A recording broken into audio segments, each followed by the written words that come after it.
Mark slammed the door so loudly that the glasses on the shelf by the window rattled. I was left alone, sitting on the old sofa in the dimly lit apartment. The shadows on the walls swayed like living beings, as if trying to hint at what I should do next. His final words echoed in my head. We live in different worlds, and I'm tired of pretending we're on the same path. He was right. We were indeed too different. His plans revolved around career ambitions, precise calculations, and visions of a future meticulously mapped out. And me? I was just trying to survive in the present. This city, our small apartment on the outskirts of San Francisco, it was never a home to me, just a temporary refuge. At first, I felt empty, as if the air had thickened and pressed down on my chest. But then came a sense of relief. It was a strange feeling, a mix of guilt over our arguments and a peculiar kind of freedom. I knew our breakup was inevitable. And yet it hurt to admit that those who promised to stay could leave so easily. But it wasn't just about Mark. Deep down, I knew there was something else I was hiding from. The night grew colder. I shut the window and leaned against the wall, hugging my knees. The beam of passing headlights streaked across the room, reminding me that life continued outside this apartment. Somewhere out there, in the vast city, people were solving their problems, laughing, making plans. And I sat there, frozen in a single frame of a film that no longer wanted to move forward. Mark wasn't the first to turn away from me. It felt like a pattern. I couldn't hold on to people. Or maybe I was just afraid to get attached. I was a master of appearing invisible, even while my thoughts screamed louder than anything around me. I got up from the sofa and walked around the apartment. Nothing here seemed worth staying for. A half-empty closet, books I hadn't even opened, and a photograph on the bedside table. In it, Mark and I were smiling, pretending the future was bright. I picked it up, ran my fingers over the glass, and suddenly flipped the frame over. I didn't want to look at the past anymore. That night, I finally understood. Nothing would ever be the same again. Sitting within four walls was becoming unbearable. The morning light sliced through the curtains, insistently spilling into the apartment as if urging me to move. I put on my sneakers, tied my hair into a messy ponytail, and stepped outside, deciding to go for a run to release some of the tension. But by the third kilometer, I veered off the road toward home, into the garage. Lucas, my stepfather, was there as always. Since morning, his old Chevy had been perched on jack stands, gently rocking. He was humming something under his breath, tinkering with the engine that looked like it had survived 3 wars. The garage carried its familiar mix of gasoline, metal, and oil, a smell that made me feel slightly lighter inside. It was always cozy here. Not physically, but as if this place was where everything was in its rightful spot, even when the outside world was in chaos. "Well, what's with the gloomy face?" Lucas asked, glancing at me from under the hood. His smile was kind but perceptive. He always seemed like that. A man who knew more than he let on. "Mark again?" I shrugged and sat down on a wooden crate by the wall. "He left," I said shortly. Lucas nodded, not pressing me for more than I was willing to share. That was another thing he was good at. Instead of words, he handed me a rusty part, wiping it down with a rag. "Want to help?" he offered. I didn't reply, just took the wrench and ducked under the hood. We worked in silence. His familiar movements, the rhythm of his work, and the clinking of tools filled the quiet, giving me space for my thoughts. "This Chevy is older than you know," he said after a long pause. "But it still has a chance to get back on the road." I smirked. He always had a knack for finding metaphors that sounded like advice.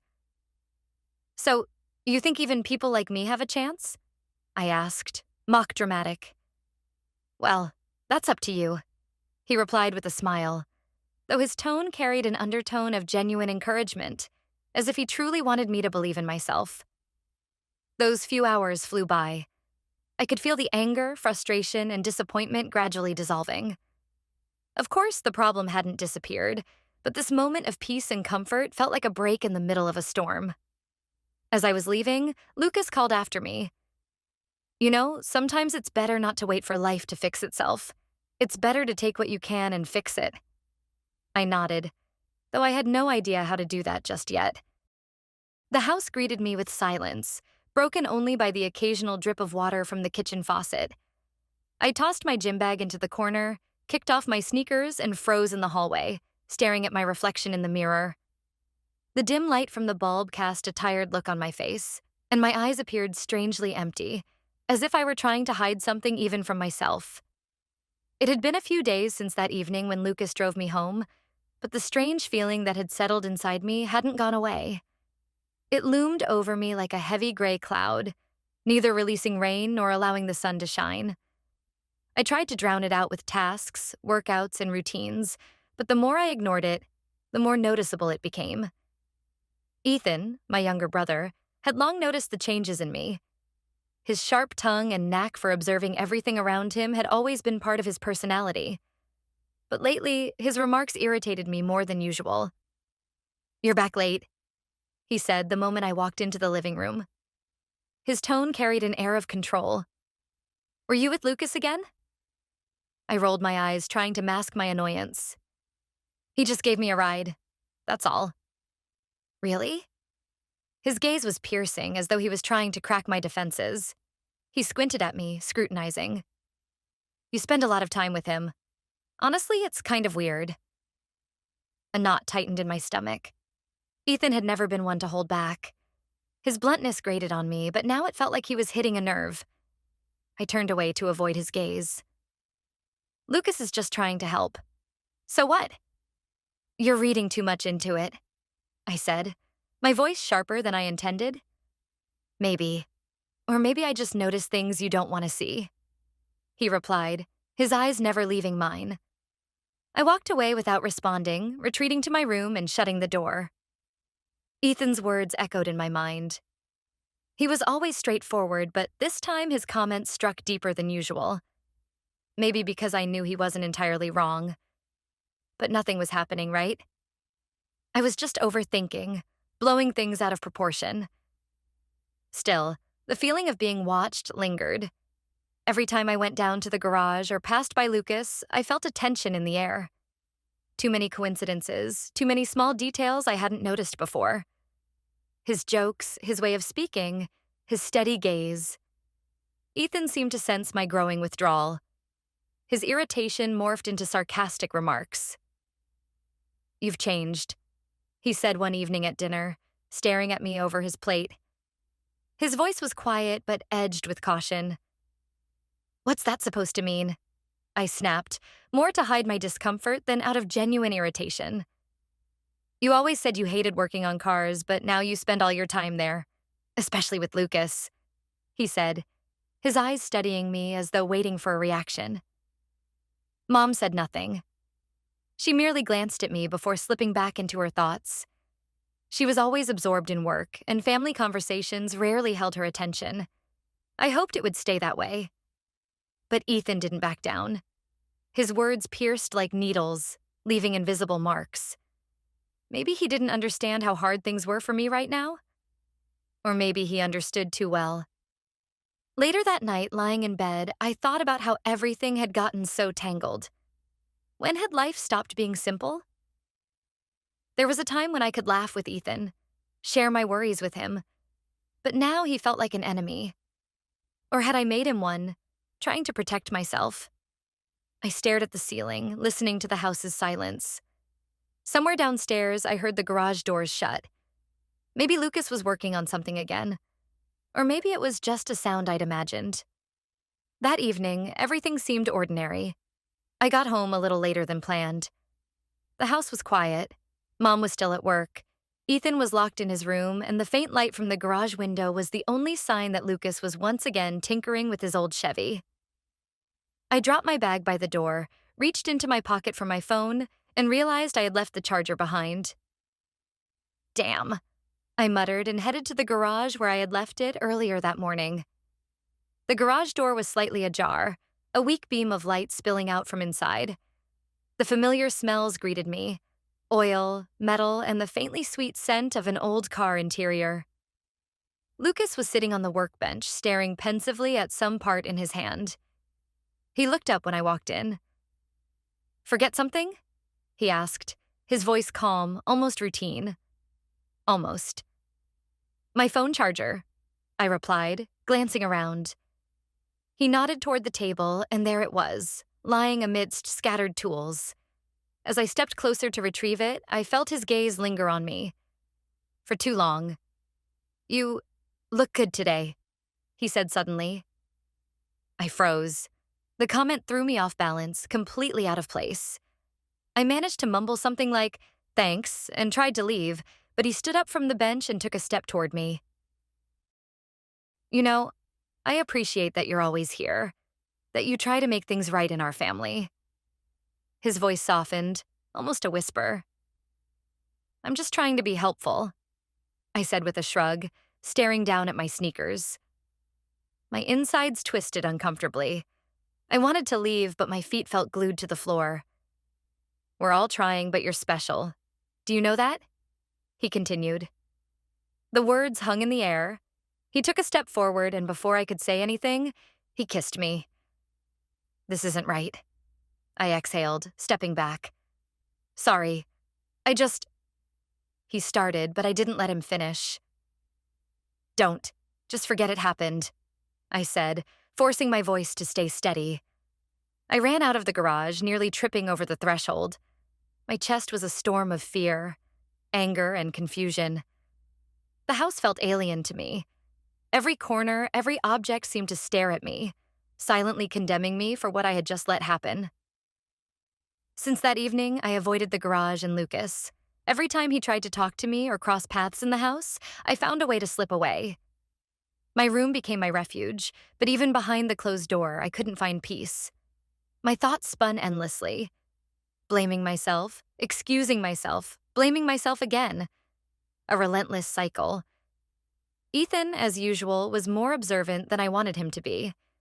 His teasing had grown sharper and more frequent, as if with each passing day he was determined to dig up something only he seemed to notice. "You're always so lost in thought," he said over breakfast, stabbing his omelet with a fork. "Is it because of Mark or because of Lucas?" I flinched, nearly dropping my coffee mug. His words hit me like a punch to the chest. I looked at him, trying to keep my expression neutral. "What makes you think that?" I asked, doing my best to sound indifferent. "Just an observation." He shrugged, though his gaze was piercing, full of certainty. "You're acting weird. At least you used to try to seem normal." "Leave me alone," I snapped, pushing my chair back and standing abruptly. But inside I was trembling. Ethan knew something. Or at the very least, he suspected it. His sarcasm was like a hook, pulling my guilt to the surface, and I could feel he wouldn't stop until he uncovered the truth. Meanwhile, Mark had completely disappeared from my life. His messages stopped coming, and the calls ceased a couple of days after he slammed the door. Maybe he realized I wasn't fighting for us anymore? That our relationship wasn't just in crisis. It had reached a point of no return. I didn't blame him. After what happened in the garage, I felt like something inside me had shattered. Everything that once seemed clear now felt blurry and alien. One night, I heard someone knocking on my door. I was lying on my bed, staring at the ceiling, and at first I decided not to respond. But the knock came again. "It's me," Ethan said from the other side. I got up, opened the door, and saw him standing there with a serious expression. It was rare for him to look like that. Usually his words and actions were cloaked in sarcasm, but this time there was something else in his eyes. Determination. "You think I don't see what's going on?" he asked, looking straight at me. "What are you talking about?" I tried to deflect with a nervous laugh, but my voice wavered. "You and Lucas," he said quietly, but his words hit harder than if he'd shouted. "You think I'm an idiot? You think I haven't noticed how you dodge him? How you've been avoiding me for days?" I felt my heart skip a beat. He stood there, arms crossed over his chest, his gaze unwavering. "You don't understand what you're talking about," I mumbled, taking a step back. don't I?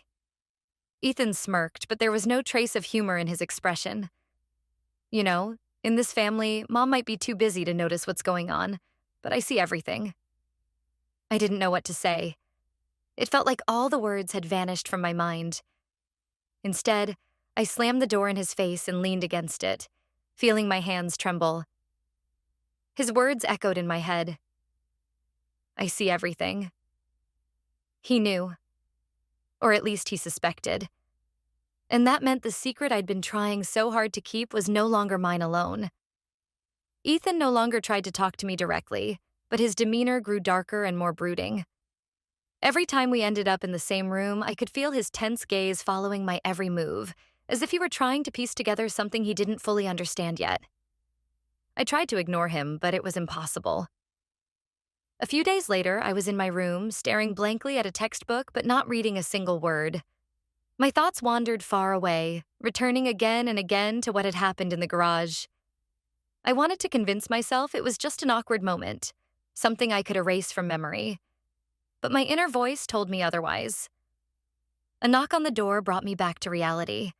Without looking up, I called out, "Come in." Of course, it was Ethan. He walked in without waiting for permission, his face expressionless but his eyes cold and resolute. Closing the door behind him, he stood by my desk with his arms crossed. "We need to talk," he said bluntly. "About what?"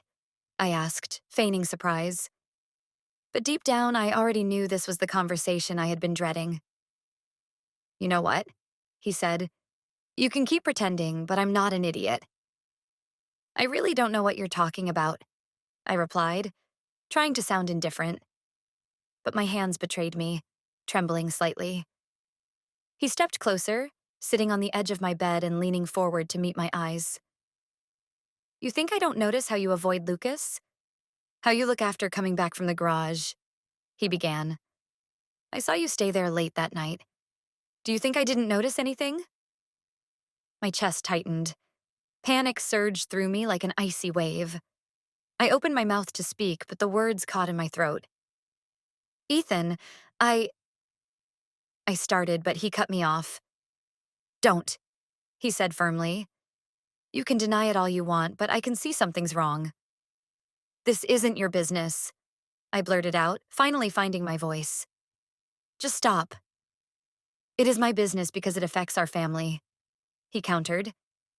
"Do you even realize what will happen if Mom finds out?" I shot up from my chair, my legs shaking with tension. This conversation was becoming too dangerous. "I don't know what you think is going on, but you don't understand anything," I said sharply. "It's not what you think." "Then tell me what it is," he retorted. "Because from where I'm standing, it looks like you're doing something that's going to tear everything apart." I turned away, feeling the sting of tears welling up in my eyes. I couldn't explain it. I couldn't put into words what I had felt in the garage or why everything had become so complicated. "Just leave me alone, Ethan," I said, my voice breaking as I stared out the window. He didn't respond. A moment later, I heard the door to my room close, leaving me alone again. But I knew it wouldn't be for long. Ethan had always been relentless, and now he had latched onto this situation like a dog with a bone. I was terrified he'd take it further, that he'd tell Mom. And if that happened, everything I'd been trying to hide would come crashing down, shattering our family completely. Family dinners were a rare occasion in our house. Mom was usually late from work. Ethan often disappeared to hang out with his friends or locked himself in his room, and I avoided sitting at the same table whenever I could. But that evening, we were all there. The atmosphere seemed normal at first, but I could feel something tense in the air, like the charged silence before a storm. Mom was focused on her food, occasionally distracted by her phone.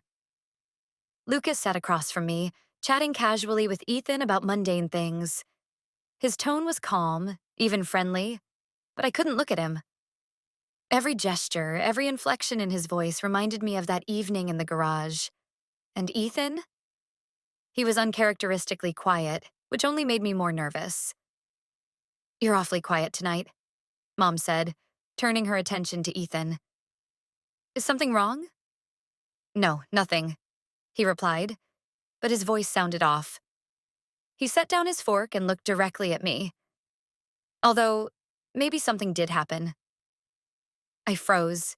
It was like someone had plucked a taut string inside me, making my entire body tense. What do you mean? Mom asked. Her curiosity piqued. Ethan's gaze shifted from me to Lucas. His eyes were burning with determination, the same look I'd seen before, but now it was colder, sharper. Have you ever wondered why she spends so much time in the garage? He asked casually, but every word hit like a hammer. That's ridiculous, I muttered, but my voice was weak, unconvincing. Mom frowned, her eyes darting from Ethan to me, and then to Lucas, who suddenly looked uneasy. Ethan, what are you trying to say? She asked firmly. I just think her behavior lately is odd, Ethan said, his tone calculated. Especially the way she acts when she's alone with Lucas. The room spun. It was a low blow, an accusation wrapped in insinuation. It felt like the ground was crumbling beneath me. What nonsense are you talking about? I said sharply, trying to keep my voice steady. That's absurd. Mom's expression grew darker as her gaze moved between the three of us, suspicion taking hold. Lucas, she said, her voice calm but laced with icy authority. Can you explain what's going on? Nothing is going on, Lucas replied, trying to maintain his composure. Ethan must have misunderstood something. Really? Ethan scoffed. Because I saw her leave the garage one night, running like something happened. Mom turned to me, her eyes boring into mine, demanding answers. Is that true? She asked, her voice sharp with disbelief. Nothing happened, I said, my voice shaking as tears threatened to spill. He's making things up. But Ethan wasn't backing down. She's lying, Mom. You know she's hiding something. At that moment, Lucas stood up, clearly trying to defuse the situation. Let's all calm down, he said, raising his hands. We're all stressed and this isn't helping anyone. But his words didn't land. Mom's suspicion turned into certainty. She stared at him, her expression hardening. Why don't you speak plainly, Lucas? What are you hiding? She asked, her tone cutting through the tension like a blade. I'm not hiding anything, he replied, but his voice carried a faint note of desperation. That was all it took. The doubt in Mom's eyes solidified into conviction. She stood up slowly, her hands trembling as she gripped the edge of the table. You're lying, she said softly, but the rage in her voice was unmistakable. And you, she turned to me, her voice breaking, you're lying too. Mom, it's not what you think, I began, but she raised a hand to silence me. Enough, she said. I need the truth. Lucas opened his mouth to speak, but whatever he was about to say was drowned out by the storm of her fury. It felt like this dinner had been the tipping point, the moment of no return. Ethan sat back in his chair, watching the chaos unfold with a quiet intensity, as if he knew his words had already done the damage. I felt something inside me collapse. It was as if the fragile structure of my family had begun to crumble, piece by piece, right before my eyes. That evening, Lucas packed his belongings. He moved quickly, avoiding eye contact with any of us, as if hoping that his silence would shield him from further confrontation. I stood in the doorway of my room, watching him carry his suitcase out of the house. His face was grim, but there was something in his eyes. Fear, perhaps, or shame. Mom stood by the front door, arms crossed, her expression cold as winter frost. You're not even going to try to explain yourself? She asked, her voice low and tense. Lucas paused for a moment, glancing back over his shoulder. I didn't think there was any point. You've already made up your mind, he replied, his voice rough. Mom didn't respond. She simply opened the door, making it clear the conversation was over. The next day, everything felt different. The air in the house was heavy with tension, as if the walls themselves carried the weight of what had happened. Mom stopped speaking to me entirely. Her silence was the most painful punishment of all. Every glance she cast in my direction was filled with reproach, and her movements were mechanical, like someone who had lost a piece of themselves. You destroyed this family. She spat one day when I tried to talk to her in the kitchen. Her words cut deeper than any argument ever could. Ethan, too, had grown distant. The smug satisfaction he'd worn at dinner that night had faded, replaced by a cold detachment. He no longer mocked me, but his quiet presence was louder than words. He had achieved his goal, and now he seemed to regret it. I couldn't stay in that house any longer. Every corner reminded me of what I had broken. I found a job at a small cafe downtown, spending as much time there as possible. Among the smells of coffee and the hum of customers' chatter, I could almost forget. But even in the crowd, I felt alone, cut off from everything. Customers came and went, leaving behind empty cups and crumpled napkins, but none of them noticed me. It was a bitter irony. I sought solace among strangers who didn't know who I was, yet I still felt like an outsider. Each night, I returned to the empty apartment where everything reminded me of my old life. Mom barely came home anymore, and when she did, we avoided each other. Our conversations, if they happened at all, were brief and frosty. I kept replaying the events in my mind, searching for an explanation of how things had unraveled so completely. But the answers never came. All I knew was that I no longer belonged in this family. I had become a stranger in my own home, and perhaps I always would be. Months passed. Life seemed to dissolve into a monotonous loop of identical days. Work at the cafe became my only constant, the only place where I could distract myself. But even there, my thoughts inevitably drifted back to home, back to my mother and everything that had fallen apart. Every night, sitting alone in my small apartment, memories weighed heavily on me. Lucas, his departure, my mother's reproachful face. These images played over and over like a never-ending loop. I wanted to fix it all, but I didn't know how. One evening, I made a decision. Wiping coffee off my hands after spilling it during my shift, I reached for my phone.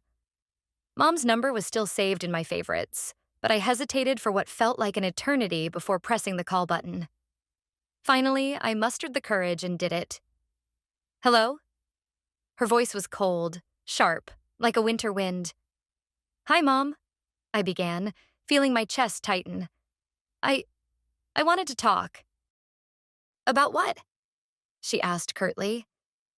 About us? About what happened? I stammered, then added quickly, I know it's my fault. I know I ruined everything, but I want to fix it. The silence on the other end of the line was deafening. I could hear her breathing, but no words came. Mom, please, I continued. Give me a chance to explain. I didn't mean for things to end up like this. I got lost. Her reply was sharp but calm. You want to explain? Explain what? You destroyed our family. You have no idea what I've had to endure. Tears stung my eyes, but I held them back. I know. I really do. And I regret it every single day, I said, my voice trembling. I just want you to listen to me, not as a judge, but as my mom. The silence stretched again. Finally, after what felt like an eternity, she responded, I don't even know who you are anymore. Her words hit me like a blow. You made your choice. Now live with the consequences. And with that, the call ended. I sat there for a long time, staring at the darkened screen of my phone, its emptiness reflecting my own. Her words echoed in my mind, and I knew she wasn't ready to forgive me. Perhaps she never would. But even in the face of her rejection, I couldn't stop trying. The next morning, I wrote her a letter. It was simple, short, a plea for forgiveness where I admitted my mistakes. I wasn't sure if she would read it, but I had to try something. Anything.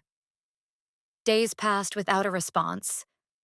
Life carried on, yet a small glimmer of hope remained inside me.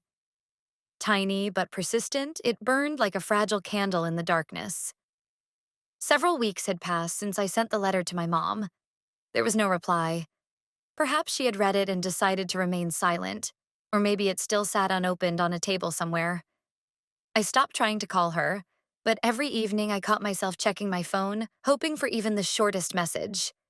One evening, after returning home from another shift at the cafe, I noticed something on the edge of the table. It was a note, neatly folded in half. My heart tightened as I picked it up. The paper was slightly crumpled, as if it had been held for a long time before being left there. On it was written, "Forgive me for everything." This was my mistake. I recognized the handwriting immediately. It was Lucas's. The note seemed old, as though he had left it before he departed, but for some reason I was only finding it now. Maybe it had gotten lost among my things, or maybe I just wasn't ready to see it until now. I sat on the edge of my bed, staring at those few words. They were so few, yet they carried a storm of emotions. Anger, pain, confusion, and a strange sense of relief. His admission didn't change anything, didn't undo the consequences, but it gave me a fragment of understanding. Maybe he had recognized his guilt. Perhaps he had been trying to atone for it, even if only in this small way. As I looked at the note, I thought about how to move forward. Every door seemed closed. My mom had turned away from me. Ethan avoided me. I was alone. But maybe that was my chance to start anew. Without Lucas, without bitterness, without the past weighing me down. That night, I grabbed a notebook and began to write. I wasn't sure who my words were for, my mom, Ethan, or myself. But I wrote about what I felt, about how I wanted to right my wrongs, how I wanted to move forward. It was hard, but with each sentence, I felt a little lighter. When the sun began to rise over the city, I stepped out onto the balcony. The streets of San Francisco were coming to life, filling with the sounds of cars and voices. I stood there, staring at the horizon, thinking about what lay ahead. Maybe I wouldn't be able to repair my relationship with my family. Maybe I would remain a stranger in their eyes. But I wasn't going to give up. Lucas's note was a reminder that everyone makes mistakes. What matters is how you live with them. I placed the note in the desk drawer, not as an anchor to the past, but as a lesson. The future was still shrouded in uncertainty, but I felt ready to step into that haze, even if I had to walk alone. A year had passed since I left the house where my old life had fallen apart. A year filled with moments of loneliness, pain, and attempts to rediscover myself. But now I looked back on those events differently. It was a journey I needed to take to become the person I was growing into. I rented a small studio near the gallery where I worked. It became my refuge. I started painting, even though I had never considered myself an artist. Strokes of paint on a canvas became my way of expressing what I couldn't put into words.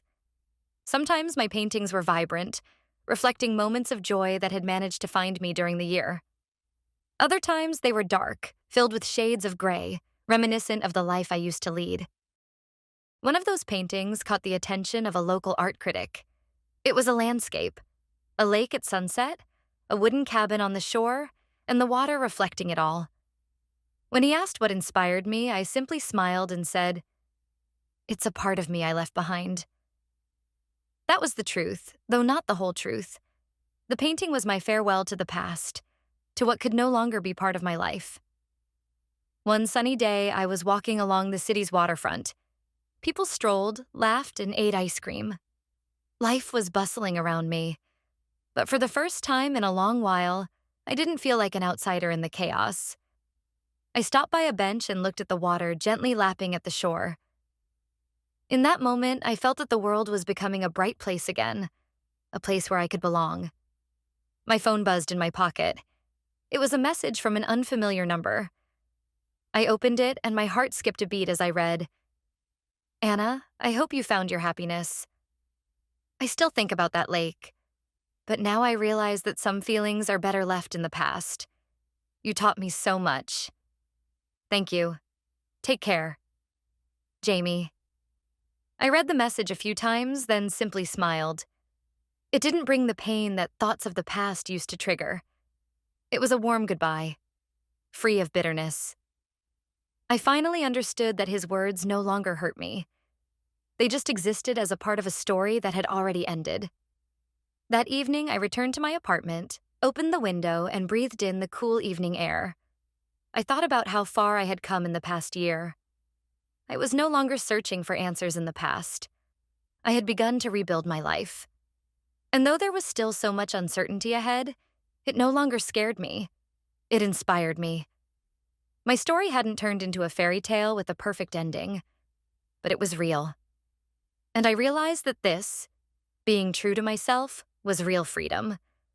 I could move forward now, knowing that all I truly had was myself and my path. And maybe, just maybe, that was the best thing that could have happened.